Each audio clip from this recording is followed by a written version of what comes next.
Welcome. Check it out with Jessica Lee. I'm here with Ozge Tuncel, who is the VP of Customer Success and Sales Development at MongoDB. Welcome to the show. How are you? Very good. Thank you, Jessica. Thanks for having me. It's a pleasure. Well, I wanted to celebrate the International Women's Day that's approaching March 8th by inviting you on the show because you came from Turkey and you've been an engineer, got your MBA, you did consulting, and now you're at MongoDB. This great journey. So I wanted to also promote MongoDB in that it is a modern database company that enables you to create applications very rapidly at a fraction of the cost, which is phenomenal. So great innovation. But yeah, welcome to the show. Thank you. Thanks, Jessica. Thanks for the kind words. So yes, it has been quite a journey for me in my career, and now I'm with MongoDB. It has been 5 years and counting. Has been an amazing journey.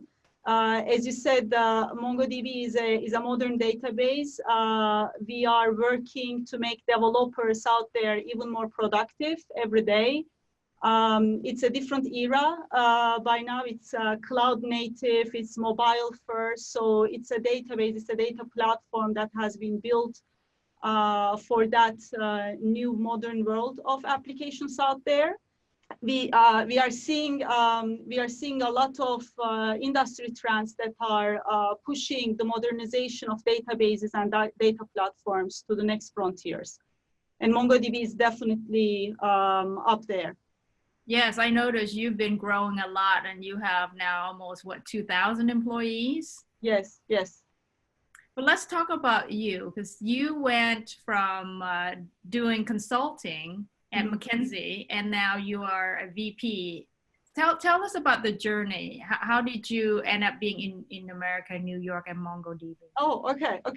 So without dating myself, I'm born and raised in Turkey. I studied computer engineering, and I wanted to always have the abroad experiences. I cannot really explain it now looking back, but I don't know, something drove me to have that mobility, to have that experience. So after graduation, I applied for a job in Europe, Toyota, actually, the automotive company.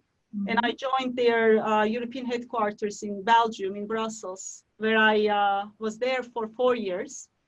But like many engineers out there back in the day, I was always fascinated with the business world, understanding how the whole ecosystem works, the marketing, the sales side, the finance side, the operations side. So I decided to learn about it through an MBA program.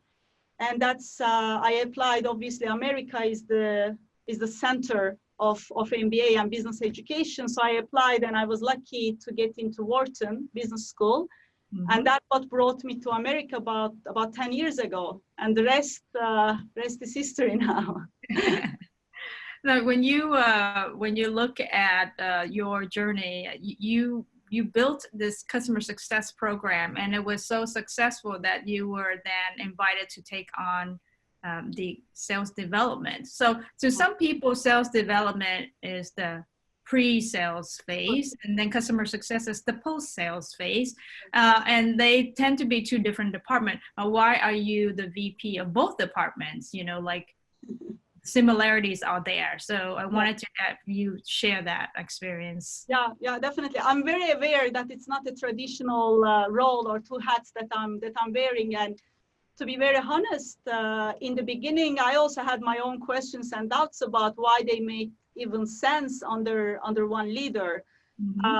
But as time passed and as I started to learn from both sides, there are actually a lot of similarities and learnings that can cross-pollinate from one side to the other. For instance, if you think about the sales development job, it's all about creating pipeline for sales, giving a good experience to the prospects that are trying to learn about your company.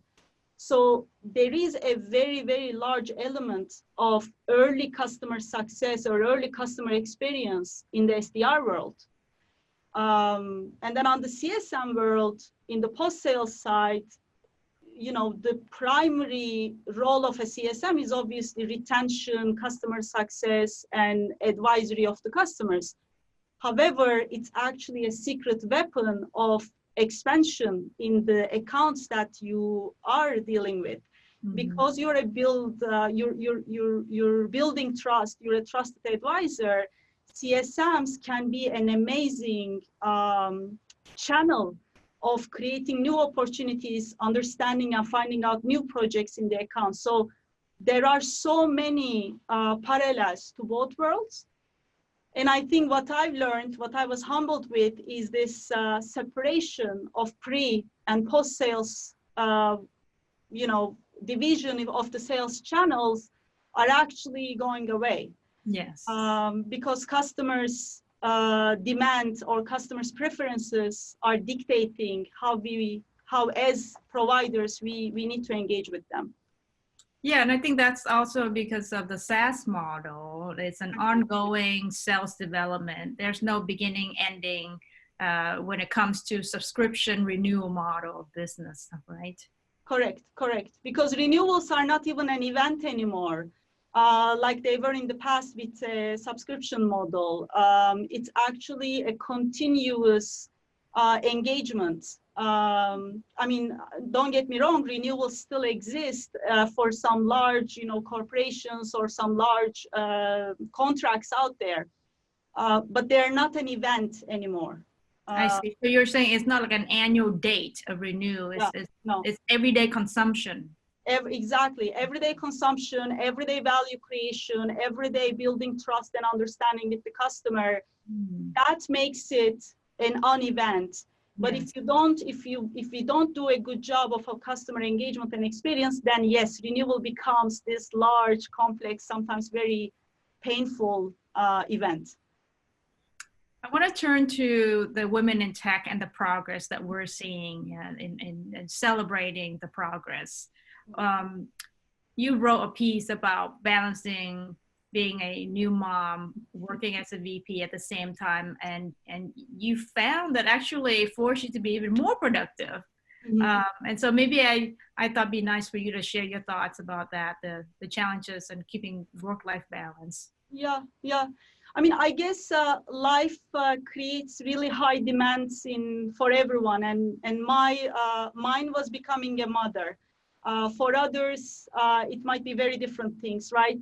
Taking care of a loved one, other events where you don't have any other option than to do it, right? And that's really, I think, was my trigger. And I didn't know what I was capable of until I faced the demand, and I had to relearn a new way of thinking, a new way of prioritizing, even a new way of communicating. I don't really have the silver bullet to offer, but I think one thing that I can offer is I was very afraid. And knowing what I know right now, I think going through this journey with a bit of courage and openness will probably help others who might be, embarking their own life transitions, whatever that might be. Yes, I think that technology actually has helped us to balance the demands of work and the demands of the personal family demands, right? Yeah. We are now a lot more flexible in doing our work at home. So it's fine to take time out of your afternoon if you need to be somewhere for your kids or for your parents. And because we know that our work performance is measured by, in the end, the results, and not so much where exactly are you doing the work or how many hours you're at that desk doing the work. Yeah, that's so true. I think also to celebrate the progressiveness of the tech industry, tech, I think, is one of those places where that flexibility, that kind of mobility, that kind of personalized work-life balance is celebrated, encouraged. There is a lot of understanding and compassion towards balancing your life while, as long as wherever it might be, you're delivering to the expectations. Yes, I think we are more than a worker. We are a parent, a child, we have responsibilities. And I think there's a lot more acceptance of seeing a person as a whole. It's more than just a colleague at work. Right? Yes, definitely. I think that's a trend that when I started working was not there. And I think it was very clear to keep the work and life separate, and it was expected. But throughout the years, definitely there is a more welcoming feeling in the workplace to welcome the whole person, for sure, as you said. And I'm also very happy to see progress in corporate America, where we now have a lot more executives leading the diversity and inclusion, Yes. Putting in metrics, making it accountable that there is enough minorities and women in leadership positions, looking at equal pay or equal equity in Yes. shares. Yes, definitely. Parity pledges are out there that are gaining a lot of momentum, especially in the tech industry. I think one thing that's really important to highlight is, or that I carry a personal responsibility to continue to advocate for it, to continue to be the voice in the room, because it cannot be just the head of diversity or head of inclusion, right? Mm-hmm. Unfortunately or fortunately, until this thing equalizes itself, we have to stand up for each other and talk and educate and advocate. What career advancement tips would you like to share, or lessons learned that you would like to share? Yeah. Wow. Okay. Let me think for a minute. Reflecting back to what I've learned, I can only hopefully pass what worked for me is, especially after I became a mom, I thought taking care of myself or taking time for myself, I always framed it in my mind as a luxury, as something of a selfish thing to do, right? Because there was either the family or the job that I had to actually pay attention to. And I always came as the third. Until I learned, both through a lot of pain and also watching other executive women become successful, that it's actually a mandatory and a strategic thing to do. As we plan for our business, as we plan for our new year and budget cycle and what have you, you need to also think about your energy management.